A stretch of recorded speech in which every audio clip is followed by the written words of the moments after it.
Hi ஹைக்கி pets viewers. என்னோட name Gokul. Okay, என்னோட கெனல் நேம் வந்து ஷைன்வுட் கெனல்ஸ். டாக்ஸ்னால நம்மளுக்கு டிசீஸுன்றது வந்து ஜீரோ டிசீஸ் சார். இங்கே நிறைய பேர் வந்து ராங்காக தியரிட்டிக்கலாக சொல்கிறாங்க. இப்போ வந்து ஒரு ரீசெண்ட் ஆர்டிக்கலே வந்தது. ஓகேங்களா, இந்த கொரோனா பீரியடில் வந்து பெட்ஸ் வச்சுருந்தவங்க அவ்வளோ பேர் பாதிக்கவே இல்லை. அவங்களுக்கு மைல்டாக ஃபீவர் வந்து மைல்டாகவே போயிடுச்சு. ஓகேங்களா, இப்போ நிறைய டாக்டர்ஸ் வந்து ஹியூமன் டாக்டர்ஸே ரெக்கமெண்ட் பண்ணுறாங்க, நீங்கள் கேரிங்காக இருக்கீங்களா, பிஃபோராகவே பெட் வாங்கிடுங்க. உங்கள் குழந்தைக்கு வீசிங் அண்ட் ஆஸ்மா இல்லை வேறு எதாவது அலர்ஜிட்டிக் ப்ராப்ளம் வரவே வராதுன்னு சொல்லிட்டு நிறைய டாக்டர்ஸ் ரெஃபரே பண்ண ஆரம்பிச்சிருக்காங்க. நம்ம சொல்கிறது உண்மையாக பொய்யான்றது வந்து நீங்கள் கூகுள்லேயும் செக் பண்ணிக்கலாம், இல்லை other activities Facebook and Insta எல்லாத்துலேயுமே நீங்கள் பார்க்கலாம், இல்லை உங்கள் பர்சனல் டாக்டர்கிட்ட கூட நீங்கள் கேட்கலாம். ஓகேங்களா, ஏன்னா இது வந்து டிசீஸ் ஓரியன்ட் கிடையவே கிடையாது. ஏன்னா டாக்ஸ் வந்து இப்போ நேற்று நம்ம கூட வந்து அட்டாச்மெண்ட்டில் இல்லை. ஓகேங்களா, உங்களுக்கு ஸ்டார்டர்லேருந்தே நம்ம கூட டாக்ஸ் இருக்குது. டாக்ஸ்ன்றது வந்து பார்த்தீங்கன்னா ஹியூமனுக்கோசமே பாண்டிங் ஆனது ஒரு இது. அதனால் வந்து இதனால் டிசீஸ் வருமானு கேட்டிங்கன்னா கண்டிப்பாக வரவே வராது. நீங்கள் ப்ராப்பராக வேக்சின் பண்ணிட்டீங்கன்னா எந்த இஷ்யூஸ் கிடையாது. நீங்கள் வேக்சினே பண்ணாத நான் டிசீஸ் வந்துடும் வருமானு கேட்குறது வந்து தப்பு. நீங்கள் அதுக்கு ப்ராப்பராக பண்ணிட்டீங்கன்னா உங்களுக்கு அது மூலயமா வர்றது வந்து இதுவே ஆகாது. உங்களுக்கு அது எந்த பிரச்சனை வந்து வர்றதுக்கு சான்சஸ் ரொம்ப லோடு ரேட்டிங்கை பொறுத்த வரைக்கும். செகண்ட் வந்து பார்த்தீங்கன்னா டிவார்மிங்கை பொறுத்த வரைக்கும் நிறைய ப்ராசஸ் இருக்குது சார். ஓகேங்களா, இப்போ வந்து பாண்டு பப்பிக்கு ஒரு மாதிரியும், ஓகேங்களா, மிடில் ஏஜுக்கு ஒரு மாதிரியும், அடல்ட்டுக்கு ஒரு மாதிரியும் டிவார்மிங் சான்சஸ் நிறைய இருக்குது. அது எப்படின்னா ப்ரொசீஜர்ஸ் வந்து இங்கே நிறைய பேர் சொல்லவே மாட்டாங்க. ஃபஸ்ட்டு வந்து பாண்டு பப்பீஸ் வந்து ஐ ஓப்பன் ஆனதுலேருந்து 2வது நாள், ஓகேங்களா, 2வது நாள் வந்து நம்ம டிவார்ம் பண்ணணும். அது வந்து எப்படின்னா பாடி வெயிட்டை கால்குலேட் பண்ணி தான் நம்ம டிவார்மிங் பண்ணணும். அது எப்படி பார்த்தீங்கன்னு வச்சுக்கோங்க, இப்போ கொடுக்குறோன்னா அடுத்த 7 days திருப்பி அகைன் டிவார்ம் பண்ணணும். ஓகேங்களா, ஃபஸ்ட்டு டைமுக்கு மட்டும். அதுக்கப்புறம் பார்த்தீங்கன்னா எவ்ரி 15 days ஒன்ஸ் வந்து ஃபார் 3 months வரைக்கும் டிவார்ம் பண்ணணும். அதுக்கப்புறம் வந்து 4th monthலேருந்து பார்த்தீங்கன்னா உங்களுக்கு எவ்ரி மந்த் டிவார்ம் பண்ணணும். 15 daysன்றது மந்த்து மாறிடும் உங்களுக்கு. அதுக்கப்புறம் வந்து பார்த்தீங்கன்னா 8th monthலேருந்து எவ்ரி 2 months ஒன்ஸ் டிவார்ம் பண்ணால் போதும். ஓகேங்களா, இதுதான் வந்து ப்ரொசீஜர். இங்கே டிவார்மிங் ப்ரொசீஜர் வந்து என்னன்னு கேட்டால் கூட சொல்கிறதுக்கு யாரும் ஆள் கிடையாது, 2வது சொல்லவும் மாட்டாங்க. ஈஸி தான். டிவார்மிங்ன்றது ஒரு பெரிய கஷ்டமே கிடையாது. நீங்களே எங்கேனாலும் ஒரு ஷாப்லேருந்து ப்ராட் பண்ணிட்டு வந்து நீங்களே கொடுத்துக்கலாம் உங்களோட டாக்டரோட ப்ரிவெஷனில் வச்சுக்கிட்டு. ஓகேங்களா, நம்ம வந்து பார்த்தீங்கன்னா எனக்கு கெனலுக்குன்னு நான் வெட்டு வச்சிருக்கேன், என்னோட வெட்டு தான் பார்க்குறாரு. ஓகேங்களா, ஓவர் தென் 15 years என்னோட வெட்டு தான் பண்ணிட்டு இருக்காரு. என்னோட டாக்ஸ் வேக்சினேஷன் பண்ணுறதுலேருந்து எல்லாமே A to Z அவர் தான் பண்ணுறாரு. மெடிசினிங் மட்டும் தான் நம்ம பண்ணுறோம். இந்த மற்றபடி இன்ஜெக்ஷன் இந்த இதெல்லாம் வந்து நாங்கள் பண்ணுறது கிடையாது. ஒன்லி ஓரல் திங்ஸ் மட்டும். இப்போ என்னோட கஸ்டமர்ஸ் கேட்குறாங்க, ஓரல் திங்ஸ் மட்டும் நம்ம சொல்லுவோம். மற்றபடி வேறு எதனா தேவைப்படுதுன்னா கண்டிப்பாக நீங்கள் டாக்டரை அப்ரோச் பண்ணுறது தான் நல்லது சார். ஆக்சுவலாக ஷோ ட்ரைனிங்கிறது வந்து டோட்டலி டிஃப்ரெண்ட் சார். ஓகேங்களா, ஹோம் ட்ரைனிங்கிறது அதோட கான்செப்டே வேறு.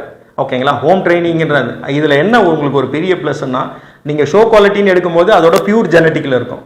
ஓகேங்களா, பியூர் ஜெனட்டிக்ன்றதுனால அதோட எப்படி சொல்கிறது, நாலேஜ் வந்து ரொம்ப ஜாஸ்தி. லேர்னிங் வந்து குயிக்காக கற்றுக்கும். இப்போ நீங்கள் பெட் குவாலிட்டிக்கு கற்றுக் கொடுக்கறதுக்கும் என்கிட்ட ஒரு ஷோ குவாலிட்டிக்கு கற்றுக்கிறதுக்கும் பார்த்தீங்கன்னா இதுக்கு வந்து ஒரு 4 மாதம் டைம் பிடிக்குதுன்னா இது ஒரு 2 மாதத்தில் பிடிச்சிடும் உங்களுக்கு. ஓகேங்களா, டைமிங் வந்து ரொம்ப டிஃப்ரென்ஷியேட்டடாகவும் குயிக்காக வந்து அண்டர்ஸ்டாண்ட் பண்ணும். இப்போ என்னோட டாக்ஸ்லாம் பார்த்தீங்கன்னா நான் 10 நாளில் ட்ரெயின் பண்ணிவிடுவேன். ஓகேங்களா, இப்போ என்கிட்டயே ஒரு பேட்ச் பப்பீஸ் இருக்குது. ஓகேங்களா, அந்த பப்பிக்கும் இப்போ அதுலேயும் ஒரு 2-3 பப்பீஸ் எடுத்து நான் சும்மா டச்சப் எடுத்து ரெடி பண்ணிட்டு தான் இருக்கிறோம். ஏன்னா எங்களுக்கு வந்து அது ஒரு விதமான ஹாபி. அது இப்போ ட்ரைனிங் அண்ட் ஷோ க்ரூமிங், ஓகேங்களா, மெயின்டெனன்ஸ் எல்லாமே நாங்கள் A to Z பார்க்கறதுனால எங்களுக்கு ஓகே. இப்போ கஸ்டமர் சைடு வியூ பார்த்தீங்கன்னு வச்சுக்கோங்களேன், அவங்களுக்கும் நம்ம நாலேஜ் பண்ணலாம், எப்படி மெயின்டைன் பண்ணணும், எப்படி ட்ரெயின் பண்ணணும். நீங்கள் வந்து ஃபஸ்ட்டு டாகை வந்து அடிக்கவே கூடாது சார். ஓகேங்களா, டாகை வந்து ஃப்ரெண்ட்லியாக நம்ம எப்படி மூவ்மெண்ட் பண்ணணும்னு தெரியணும். கமாண்டில் தான் கண்ட்ரோல் பண்ணணும். இங்கே நிறைய பேர் என்னன்னுவாங்கன்னா கமாண்டில் கண்ட்ரோல் பண்ணவே தெரியாது அவங்களுக்கு.